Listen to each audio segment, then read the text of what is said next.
First of all, thanks everyone for joining us here on a nice sunny day in Saskatoon.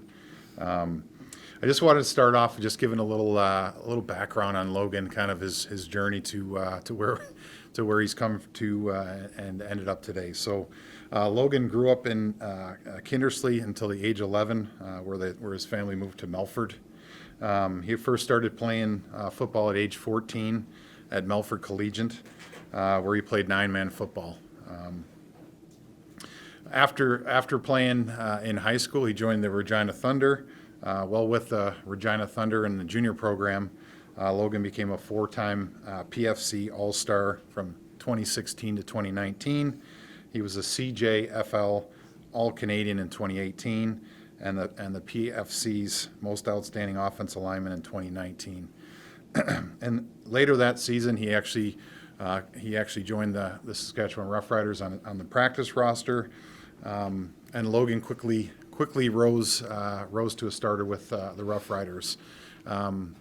Really just dedicated himself to being a pro football player. I remember speaking with him while he was on the practice roster, and after the first season, he said, I think I'm going to give this football thing a go and commit himself to it and put everything he could into it. And Logan was always someone that was involved with work. He was had a house at an early age, which was interesting. When he was a junior player, he was telling me, I don't know if the practice roster salary is going to be able to pay for my mortgage, and so he was at a crossroads and deciding what to do, whether he was going to take football on or move on into the real world. And thankfully he did, which led him to where he was today. Logan has been a fantastic player for us since he got here. A very versatile player. Last year for us, he took 1,124 snaps. What's more impressive is that he took 528 snaps at right guard, 379 snaps at center, 199 snaps at right tackle, and 18 snaps at left tackle, which speaks to his versatility.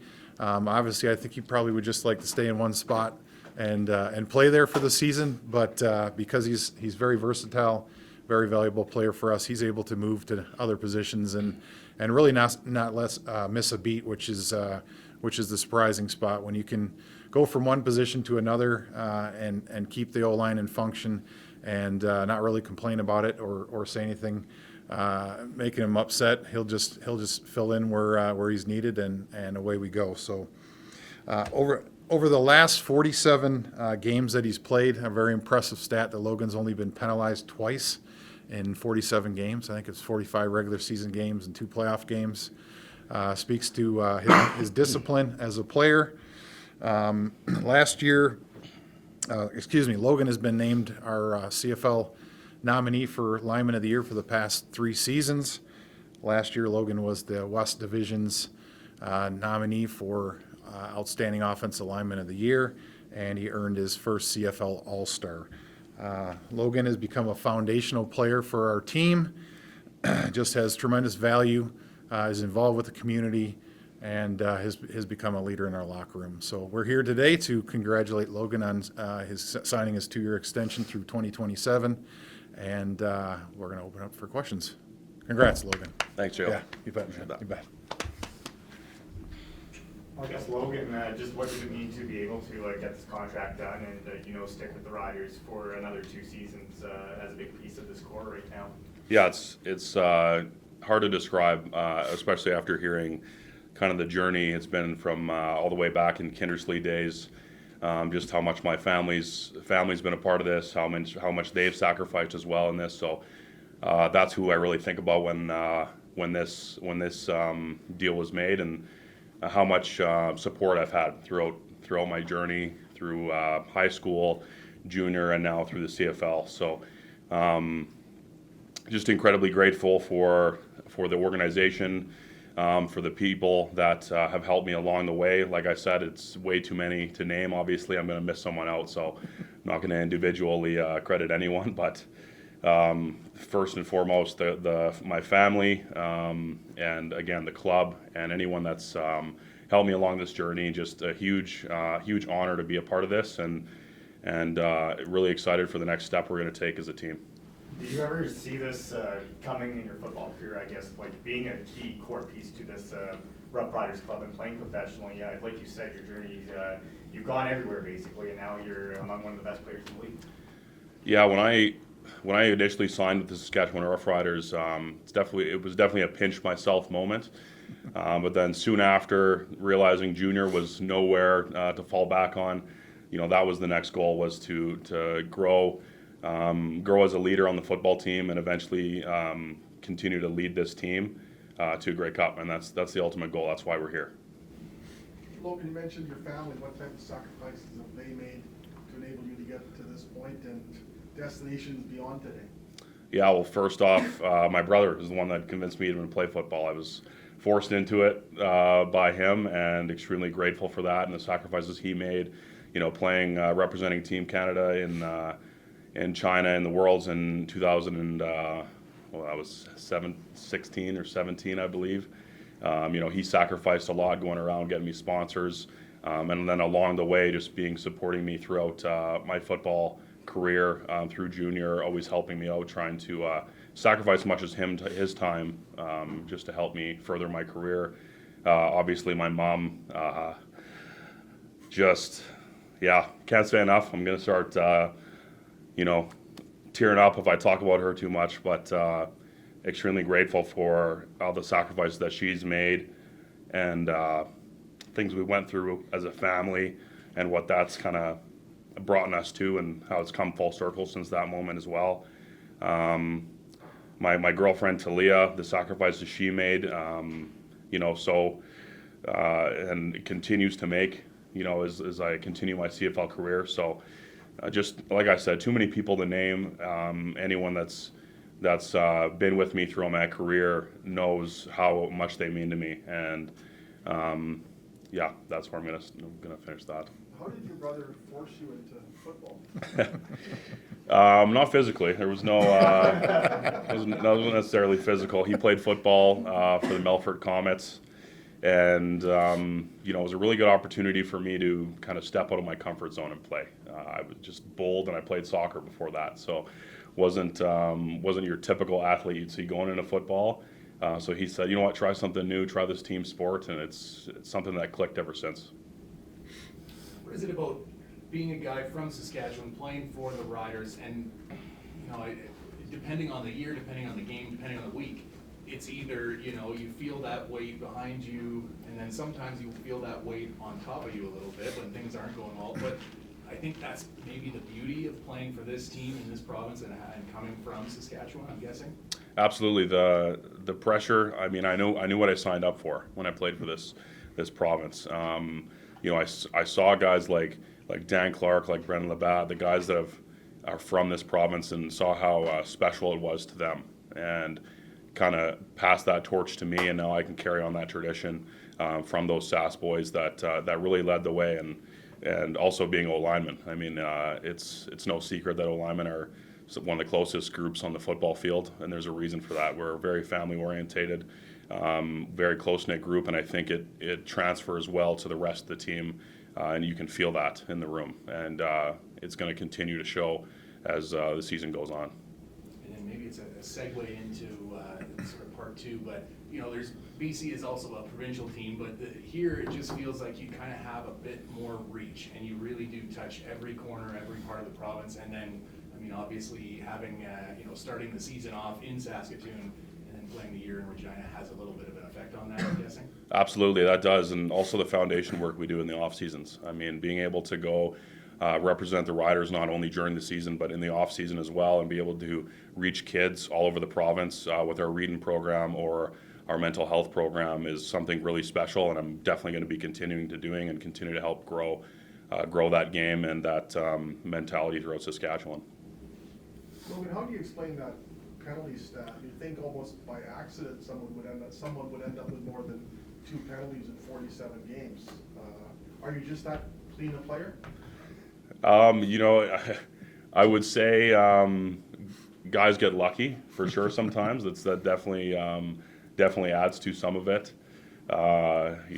Jo would say the same thing, I'm sure, when he was playing, that we get away with lots as well. But I do hang my hat on being cool and calm in the right moments. There was a moment last year that didn't happen, and I learned from my mistake right away. But I really put it to just controlling my temper. I think being able to stay calm and collective in those pressure moments is what's really important. But being the right amount of aggressive at certain times is what I really counted towards. You mentioned full circle earlier. Weren't you born in Saskatoon? Is this a bit of a full circle experience? Yeah, I was born in Saskatoon. We were living in Kindersley, and I was premature, so we were rushed here in the NICU here, and something really special, a really special city to me as well. You were several weeks premature, were you not? A few months, yes. I was actually another full circle. We just toured the Jim Pattison Children's Hospital yesterday with some of my family, and got to see the NICU and everything. We didn't go to that NICU. It was the previous one we went to, but very full circle moment, having that yesterday, seeing that with my mom, and kind of hearing the story she went through as well during that time. So very, very full circle moment this week. I feel very grateful to be a part of this province. I got some questions for Jeremy. You guys made headlines the last couple of weeks. There's been talks that Trey Lance and Chase Claypool could be two guys that might be making an appearance at Riders training camp here in just over a month. I guess are you able to comment on if indeed they could be making an appearance at training camp? I wouldn't look too much into the reports. I'm going to be honest with you. We put players on and off our negotiation list on a daily basis. Those just happen to somehow get put out in the public. And so, we put them on there for a reason, and so we have discussions with most of the guys on our negotiation list, and a lot of times, the players aren't prepared to come to the CFL at the time. So we don't have anything new to report on either one of those guys. As time moves forward, they may stay on, they may come off our negotiation list, but right now we don't have anything to report. Is it more talking individually to those players, or is it like to the agent more? It depends in some cases, and one of the cases we've talked to the player, and then the other cases we reached out to their agent. So it just depends on the information you have, and if you go to the player directly, sometimes the agents will get upset. So you'll communicate with both of them. How are you feeling about your group heading into training camp in just over a month? Yeah, we're excited. This is the time of the year where you're just finishing putting the final touches on the roster, and just finishing up the combine there in Regina, which went really well, and we've got the draft coming up, and but it's right around the corner. Usually when the combine's done, it really kind of speeds up. The snow melts and the players start rolling into town. It starts getting excited, but we're excited about the team. We've got a veteran group coming back. I thought we took a lot of strides forward last year, and I think we've got some unfinished business, and the guys are motivated. I really feel the energy from the players and their communication with each other, and just genuine. They're fired up to come to training camp and to get started with the season, and I would say it's likewise for the coaching staff and the football ops. We're excited to get rolling. For the draft, you brought that up. Is there any position you're kind of focusing in on in terms of stocking up on Canadian talent, or are you just looking at Canadian talent? We're gonna look for the best player available. Obviously, when we evaluate our roster, you have to take everything into consideration. Whether we have any holes in our Canadian talent. Do we have any lack of depth anywhere? Do we have anyone that's up there in age? And those are all things we consider when we go into it. But honestly, we're in pretty good shape with the ratio and where we have Canadians playing. We have the ability to be, pretty flexible already going into the draft. So we'll end up taking, best player available. But still work to be done. We had the draft. We're going through the pro days still with some of the guys that didn't come to the draft, and finishing up interviews, and then ultimately leading to our last draft board, which will lead us to the draft. So we're going to be kind of wide open with who we draft. The climate today is a little misleading, but how excited are you about training camp returning here a little more than a month from now? Well, personally, I love it. I think it's a great opportunity for us to get out of Regina for a few weeks and make sure the province knows that we're the Saskatchewan Roughriders, and let our fan base come and see the guys in person. Gives our guys an opportunity to all be in the same facilities. They're around each other all the time during training camp, but then they go back to the dorms, or around each other. builds the camaraderie that you want. The U of S and Saskatoon are great hosts. It's always been fun coming up here and getting away for a couple weeks, and it's kind of the foundation of our team for the year, right? So we come in and bring in our new rookies and spend a couple days with them, and then the vets roll in, and then we get rolling on 2025 season. So we're excited about coming back. Hopefully the players are too. I know that there's a little work to do amongst football ops to pack everything up and bring it up, but it's worth it. I mean, you've lived training camp from both perspectives in Saskatoon. What was it like as a player? Well, when I was here, they didn't have these nice facilities that they have now. We were pretty much in I think it's a storage room now, so I don't want to sound like it's, you guys are a little bit spoiled compared to what we have. You'd be amazed at what they asked for compared to what we did. But I remember my first training camp here, and specifically when I went out on the field, I remember how many mosquitoes were biting me when I got on the practice field. We practiced on grass.